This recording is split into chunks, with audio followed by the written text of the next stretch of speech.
Hi friends, அஸ்லாம் வலைக்கம். எல்லாரும் எப்படி இருக்கீங்க? வாங்க, சூப்பரான ஒரு ரெசிபி பார்ப்போம். முட்டை பணியாரம் ரொம்ப ஈஸி தான், எல்லாரும் தெரிஞ்சிருக்கும். பட் இருந்தாலும் வந்து என்னோட மெத்தடில் என்னோட ஸ்டைலில் வந்து நான் பண்ணியிருக்கேன். கண்டிப்பாக பாருங்கள், ஃபுல்லாக பாருங்கள் இந்த வீடியோவை, ஸ்கிப் பண்ணால் பாருங்கள் ஃப்ரெண்ட்ஸ். சப்ஸ்கிரைப் அண்ட் லைக்கை ஷேர் பண்ணுங்கள் கண்டிப்பாக. இப்போ வந்து வாங்க எப்படி செய்யலாம்னு பார்க்கலாம். அதுக்கு வந்து பார்த்தீங்கன்னா நான் வந்து 2 முட்டை தான் எடுத்திருக்கேன், பிள்ளைங்களுக்கு மட்டும்தான். ஸோ அதனால் நான் வந்து 2 முட்டை எடுத்திருக்கேன்.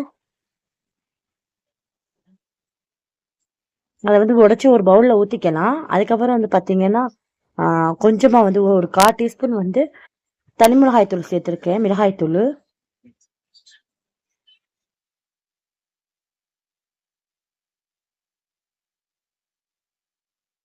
தனி மிளகாய் தூளை சேர்த்துக்கலாம், 1/4 டீஸ்பூன் மட்டும்தான். அதுக்கப்புறம் வந்து பார்த்தீங்கன்னா கரம் மசாலா வந்து ஒரு 1/4 டீஸ்பூன் கொஞ்சம் குறைய சேர்த்துக்கலாம். கொஞ்சமாக வந்து உப்பு சேர்த்துக்கலாம், 1 பிஞ்சு வந்து உப்பு சேர்த்துக்கலாம். அதை வந்து நல்லா பீட் பண்ணிக்கலாம், பீட் பண்ணிக்கோங்க. இப்போ வந்து நீங்கள் வந்து பார்த்தீங்கன்னா வெங்காயம் கூட நீங்கள் வந்து போட்டுக்கலாம். ஒரு 1/2 வெங்காயத்தை வந்து கட் பண்ணிவிட்டு போட்டுக்கலாம், அது நல்லாயிருக்கும். வெங்காயம் தக்காளி கூட போட்டுக்கலாம். பச்சை மிளகா, அப்புறமா வந்து பார்த்தீங்கன்னா கருவேப்பிலை, அதுக்கப்புறம் வந்து கொத்தமல்லி தழை, அதெல்லாம் கூட போட்டுக்கலாம், நல்லாயிருக்கும். ஆனால் என் பிள்ளைங்களுக்கு அதெல்லாம் பிடிக்காது. ஸோ அதனால் வந்து வெறுமனே நான் வந்து போட்டு பொரிச்சு எடுத்திருக்கேன். அதுக்கப்புறம் பார்த்தீங்கன்னா குழிப்பணியாரம் கல் வச்சுக்கோங்க. வச்சுட்டு வந்து பார்த்தீங்கன்னா ஃபுல்லாக வந்து நெய் விட்டுக்கலாம். நெய் விட்டு பண்ணும்போது நல்லா வாசமாக இருக்கும். நெய் விடாமல் கூட நீங்கள் பண்ணலாம், அதுவுமே நல்லாயிருக்கும்.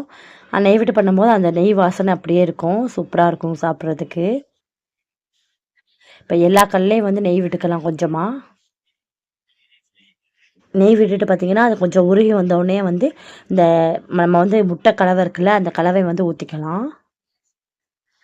ஃபுல்லாக ஊற்றிடாமல் ஒரு 3/4 பதத்துக்கு வந்து ஊற்றிக்கலாம். அப்போ தான் அது நல்லா வெந்து வந்த உடனே வந்து கரெக்டாக இருக்கும். இல்லாட்டா அப்படியே வலிஞ்சிரும், சட்டி ஃபுல்லாக இதாகிடும். அதனால் எல்லாம் எல்லா இதுலேயும் வந்து ஊற்றியாச்சு பாருங்கள். நல்லா இது வந்து வெந்து வரட்டும். மேட்டாப்பில் நீங்கள் வந்து இந்த டைமில் வந்து மேட்டாப்பில் கொஞ்சமாக வந்து வெங்காயம், அதுக்கப்புறம் வந்து சில்லி ஃப்ளேக்ஸு, கொத்தமல்லி தழை அதெல்லாம் கூட போட்டுக்கலாம். நல்லாயிருக்கும், பார்க்குறதுக்கு நல்லா ரிச்சாக சூப்பராக இருக்கும். ஆனால் நான் அந்த மாதிரிலாம் போடல, என் பிள்ளைங்களுக்கு அதெல்லாம் பிடிக்காது. ஸோ அதனால் நம்ம சாப்பிட்றா இருந்தால் பரவாயில்லை, சின்ன குழந்தைங்க சாப்பிடும்போது அதெல்லாம் வந்து சில பிள்ளைங்களுக்கு பிடிக்காது. அதனால் நான் அதெல்லாம் சேர்த்துக்கிடல. நீங்கள் செய்யும்போது மேட்டாப்பில் வந்து கொஞ்சமாக வந்து வெங்காயம், அதுக்கப்புறம் சில்லி ஃப்ளேக்ஸு, கொத்தமல்லி தழை அதெல்லாம் சேர்த்துக்கோங்க, சூப்பராக இருக்கும். கொஞ்சமாக வந்து தனி மிளகாய் தூள் மேட்டாப்பில் தூவி விட்டிங்கன்னா நல்லாயிருக்கும், பார்க்குறதுக்கு அட்ராக்டிவாக இருக்கும். பாருங்கள், ஒரு பக்கம் வெந்து வந்துருச்சு. அதை வந்து அப்படியே மெதுவாக வந்து திருப்பி போட்டுக்கலாம். பாருங்கள் எப்படி இருக்குன்னு, பஃபியாக சூப்பராக இருக்குது. கண்டிப்பாக நீங்கள் வந்து வீட்டில் ட்ரை பண்ணி பாருங்கள் ஃப்ரெண்ட்ஸ். நம்ம சேனலில் வந்து ஏற்கனவே நம்ம வந்து நிறைய வீடியோ போஸ்ட் பண்ணியிருக்கோம், கண்டிப்பாக போய் செக் பண்ணி பாருங்கள். அதுக்கப்புறம் வந்து பார்த்திங்கன்னா இன்ட்ரெஸ்டிங்கான வீடியோ, காமெடி வீடியோ எல்லாமே போட்டிருப்போம், கண்டிப்பாக போய் செக் பண்ணி பாருங்கள் ஃப்ரெண்ட்ஸ். பிடிச்சிருந்தால் லைக் பண்ணுங்கள், ஷேர் பண்ணுங்கள். இதை பாருங்கள், திருப்பி விட்டியாச்சு எல்லாத்தையும். இது இன்னொரு பக்கம் நல்லா வெந்து வரட்டும். மேட்டாப்பில் கொஞ்சம் நெய் ஊட்டுக்கலாம். நெய் விட்டு பார்த்தீங்கன்னா ஒரு 2 மினிட்ஸ் தான் இருக்கும், நல்லா வெந்துடும். அதுக்கப்புறம் வந்து அதை அப்படியே தனியாக எடுத்து ஒரு பவுலில் வச்சுக்கலாம்.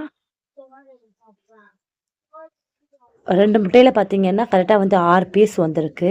பிள்ளைங்களுக்கு வந்து இந்த மாதிரி டிஃப்ரெண்ட் ஷேப்பில் வந்து செஞ்சு கொடுத்தோம்னா நல்லா விரும்பி சாப்பிடுவாங்க பிள்ளைங்க, வேணான்னே சொல்ல மாட்டாங்க. ஒரே மாதிரி எப்பயும் செய்கிறதை விட இந்த மாதிரி டிஃப்ரெண்ட் மெத்தடில் டிஃப்ரெண்ட் ஷேப்பில் வந்து செஞ்சு கொடுத்தா பிள்ளைங்க வந்து நல்லா வந்து விரும்பி சாப்பிடுவாங்க. கண்டிப்பாக நீங்கள் இந்த ரெசிபியை வந்து வீட்டில் ட்ரை பண்ணி பாருங்கள்.